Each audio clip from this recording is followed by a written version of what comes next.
បាទគ្រប់គ្រងជាសួស្តីដល់ពុកម៉ែបងប្អូនទាំងអស់គ្នាដែលកំពុងចូលរួមទស្សនានៃការផ្ដល់ជូននៅដំណោះឆ្នោតយូរនៅថ្ងៃទី27ខែ5ឆ្នាំ2025ហើយមុនខ្ញុំអាននៅដំណោះថ្ងៃទី27មកចែកជូនអ្នកទាំងអស់គ្នាបាទគឺយើងទៅមើលលទ្ធផលវេលាម៉ោង4ក៏ដូចជាម៉ោង6ដែលខ្ញុំឲ្យអ្នកទាំងអស់គ្នាលេងកាលពីថ្ងៃទី26ទាំងអស់គ្នាបាទខ្ញុំធ្វើការផ្ទៀងផ្ទាត់ចែកជូនអ្នកទាំងអស់គ្នាជាមុនសិនណាទាំងអស់គ្នាបាទអញ្ចឹងគឺឃើញថាដំណោះមកសមមិញពុកម៉ែបងប្អូនអ្នកដែលបានលេងតម្រុយខ្ញុំបាទគឺយើងចូលសាហាវទៀតហើយបងប្អូនទាំងអស់គ្នាបាទដូចអ្នកទាំងអស់គ្នាបានឃើញបាទម៉ោង4:30នាទីបាទចំពោះអ្នកលេងប៉ោះហូគឺយើងចូលលេខ43បាទត្រង់ផ្លឹងតែម្ដងបងប្អូនទាំងអស់គ្នាម៉ោង4:30នាទីទាំងអស់គ្នាបាទរីឯម៉ោង6:30នាទីយប់វិញគឺអ្នកទាំងអស់គ្នាបាទគឺ83ក៏យើងចូលត្រង់ដែរបងប្អូនទាំងអស់គ្នាមក83បាទគឺនៅក្នុងអប៉ុសអាខ្ញុំឲ្យ83 87ឆ្នោតវាចេញលេខ83 86បាទ C87 មកគ្រាប់បាទអញ្ចឹងប៊ីសចូលទៀតទាំងអស់គ្នារីឯពិសេសមួយទៀតនោះគឺពុកម៉ែបងប្អូនអស់គ្នាលេខធំ3លេខបាទ678បាទបញ្ចេញលេខ768បាទអញ្ចឹងគឺយើងគុណទៅគឺយើងចូលទៀតហើយពុកម៉ែបងប្អូនទាំងអស់គ្នាអញ្ចឹងពីថ្ងៃជាប់គ្នានេះបាទទាំងថ្ងៃទី25និងថ្ងៃទី26អ្នកដែលបានលេខតម្រុយបាទគឺមិនសមទាំងថ្ងៃទី25 26បាទ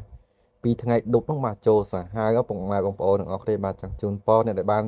យកតម្រុយខ្ញុំធ្វើការសងសំណាងបានហេងបន្តទៀតផងដែរពុកម៉ែបងប្អូនទាំងអស់គ្នា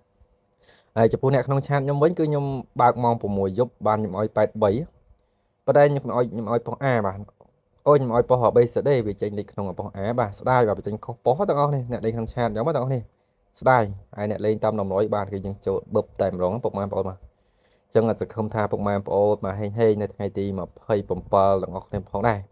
បាទអញ្ចឹងសម្រាប់ពុកម៉ែបងប្អូនដែលថ្មីដើម្បីតាមដាននៅដំណុយឆ្នោតខ្ញុំបាទជារៀងរាល់ថ្ងៃកុំភ្លេចចុច view subscribe ដាក់រូបកណ្ដឹងម្នាក់មួយហើយ comment លេខ168ឬក៏ comment ហេងទាំងអស់គ្នាម្នាក់មួយផងបាទពុកម៉ែបងប្អូនមក fan ចាស់ក៏គាត់ភ្លេចបាទទាំងអស់គ្នាបាទគឺឈ្មោះគឺវាស្នាតម្រុយឆ្នោត078 750 430ដល់នេះអាច search នៅក្នុង Facebook ក៏បានដែរពុកម៉ែបងប្អូនអ្នកដែលមើលតាម YouTube ហ្នឹងគ្នាហើយ link ខ្ញុំដាក់ខាងលើនេះបាទដល់ពុកម៉ែបងប្អូនចង់ចូលគ្រប់មើល link លទ្ធផលឆ្នោតក៏ដូចជាតម្រុយឆ្នោតជារៀងរាល់ថ្ងៃហ្នឹងគ្នាឥឡូវយើងមើលលេខយើងវិញនៅថ្ងៃទី27បាទគឺខ្ទង់គឺមានខ្ទង់40និងខ្ទង់60បាទ40គឺមានលេខ47 46 60គឺមាន61 67ចឹងលេខត្រឡប់ខ្ទង់40មានដូចជាលេខ74 64 16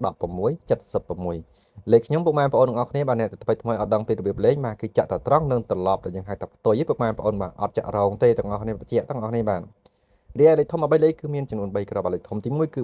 467គឺពុកម៉ែបងប្អូនទាំងអស់គ្នាលេងចាក់គុណនិងលេខធំទី2គឺ617និងលេខធំចុងក្រោយគឺ416ពុកម៉ែបងប្អូនទាំងអស់គ្នាអញ្ចឹងស្រឡាញ់មួយណាគឺអាចធ្វើការលេងសងសំណាងបានឆ្នោតជូនគ្រប់ម៉ោងគ្រប់ពេលតែម្ដងបាទអញ្ចឹងកុំភ្លេច comment លេខ168ទាំងអស់គ្នាម្នាក់មួយបាទគ្រប់លាបាយទាំងអស់គ្នាផងដែរបាទ